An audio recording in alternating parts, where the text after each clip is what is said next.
why aren't Gretsch guitars ever used for blues?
Back in 2021, I did an entire video dedicated to this. Why don't blues players play Gretsch guitars? Because Gretsch guitars are perfectly suited for blues.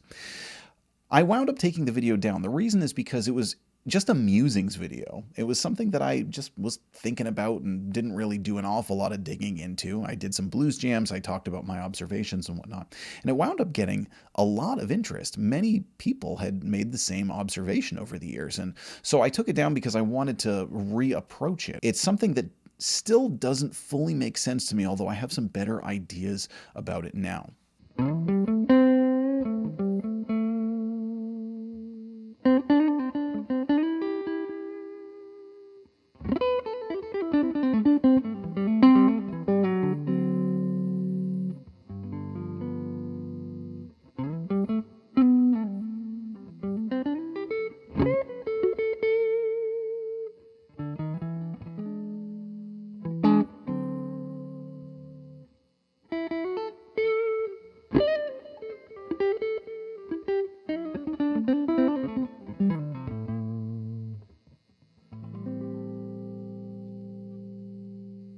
Now, in modern days, it's very, very easy to say why blues players aren't using Gretsch very much, and the reason is because their inspirations didn't. And whether we like it or not, we do tend to play what our guitar heroes played. You know, if you were into Clapton and Hendrix and Stevie Ray Vaughan and John Mayer, you're probably going to play a Stratocaster. Not that we're entirely locked into that, but, you know, think about the guitar players you know and the things that they're into, and most of them are playing something in line with what their heroes played.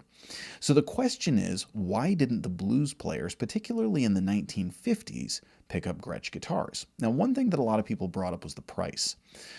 Gretsch guitars would be too expensive. The pin in that balloon is that many blues players played Gibson guitars, and Gretsch was actually always very competitive with Gibson on prices. They really weren't that far off, and for anything that Gibson had, Gretsch had something similar right at the same price point. I have two important theories regarding this. I think the reason that you had blues players avoiding Gretsch guitars, number one, is actually going to be the same reason that harder rockers shied away from them in the 1970s. I think functionally they probably didn't work as well, even though they would have sounded great.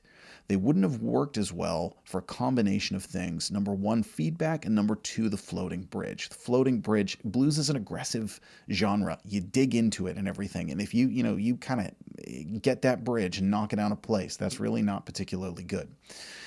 Also, the feedback. Blues players have always been a little bit ahead of the game when it comes to volume and drive. Blues players were kind of getting some really cool overdriven tones before it was even popular in rock and roll. Now, Gretsch has always danced around the blues, which is interesting because obviously early rock and roll was really just, for the most part, like fast blues music. And that's where you have somebody like Bo Diddley who kind of strafes that line.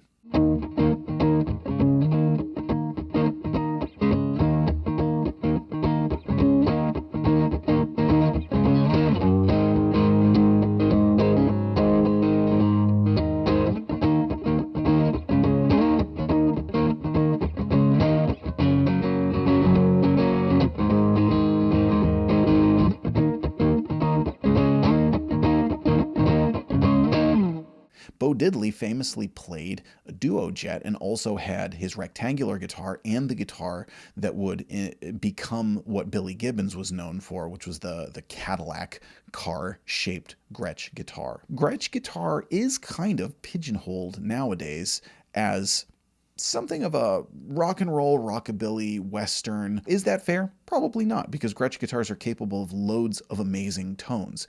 But if you have to be pigeonholed as something, there are certainly worse things to have.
There were also some blues players who played them at various points, like Muddy Waters recorded I Can't Be Satisfied on a synchromatic archtop.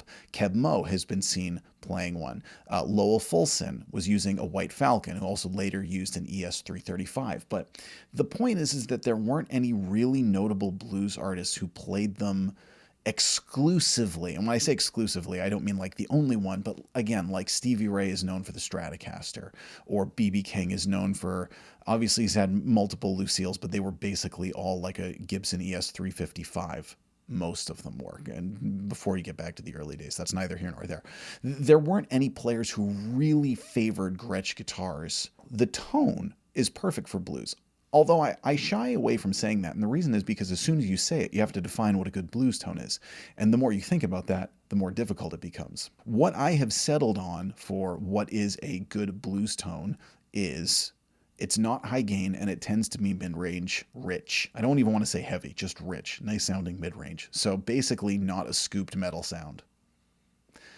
Because you can't narrow it down any more than that. You know, if you say, okay, well, it's got a lot of treble, well, then you're shying away. You know, B.B. King frequently didn't have a lot of treble. He had a mellower kind of tone. You know, you might say, like, well, it's pretty clean. Well, think about all the great blues overdriven sounds, even fuzz sounds that have been in blues.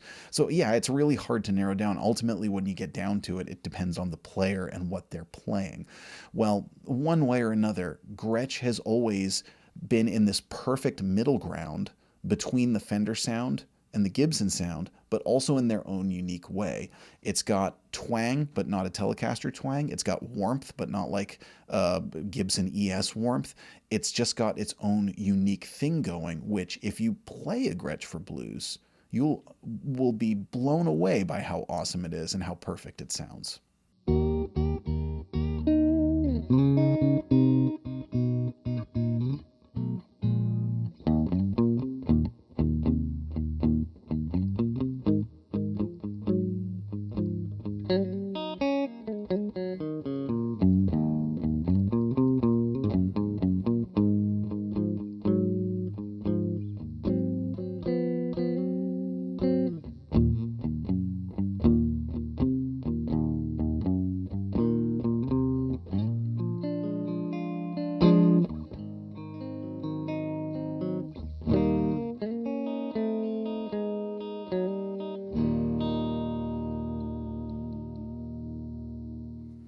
Rick Beatty wrote in his book, The American Blues Guitar, It's a mystery why Gretsch guitars have been so seldom used for blues. Take a great guitar like the Duo Jet, like a Les Paul but semi-solid, and used so brilliantly by Gene Vincent's guitarist Cliff Gallup and later George Harrison, or the semi-acoustic 6120, one of the ultimate country and rock and roll guitars, as displayed by Eddie Cochran and Brian Setzer.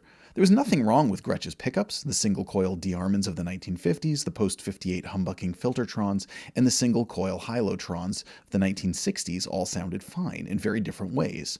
Maybe the explanation lies with Gretsch's close association with the country market and with Nashville guitar star Chet Atkins.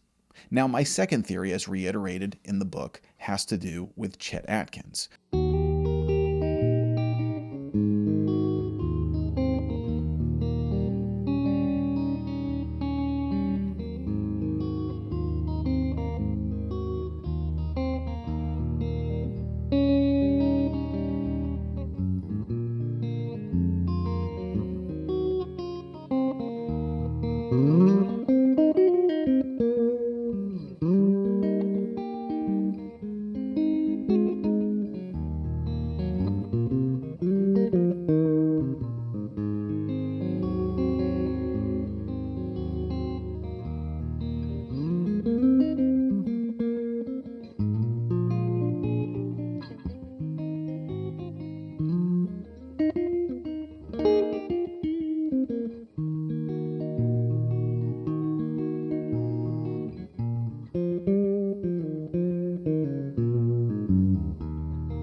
Now, I don't necessarily think that Chet Atkins turned off many blues guitar players. He was a very, very respected guitar player. However, culturally and musically, he really could not have been any different than what some of the early blues players in the 1950s were trying to accomplish. They were just very, very culturally on different pages.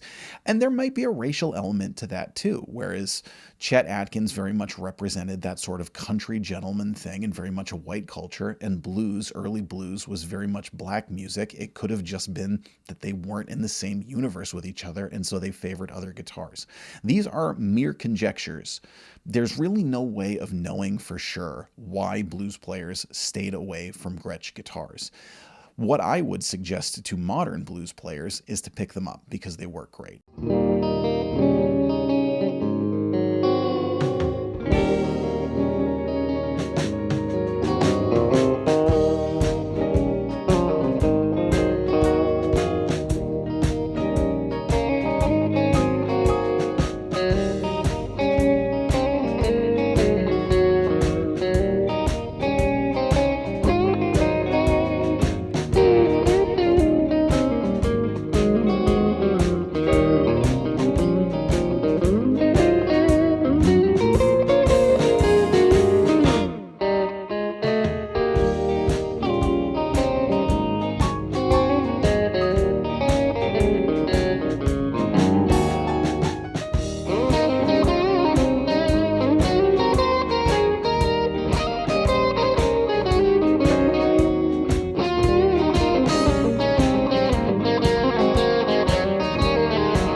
And now I want to share with you the gear that I'm using in this video. I'm using two of my personal Gretsch guitars. One is my beloved Chet Atkins 6120 59 Nashville. This was a limited edition one. I'm also using my personal Player's Edition Jet, which has Dynasonic pickups. And these two guitars are just utterly amazing. I enjoy them so much. The 6120, I've actually recorded with probably as much as any other guitar that I own, and it always gives me the perfect sound. Now, I also have one of the new Synchromatic Falcons on loan to me through the Zounds affiliate program. Today, I've been plugging into my Rivera Venus Do, which is, in my opinion, the perfect clean amp. For the sounds that you're hearing through that, I've been using a number of pedals. My primary overdrive has been a Wampler Bell. I also used a J-Rocket the Dude. For all my various delay tones, you are hearing my Love Pedal Gen 5 Echo. I'm Jack Fossett. Please remember to like, share, and subscribe, and we'll see you next time.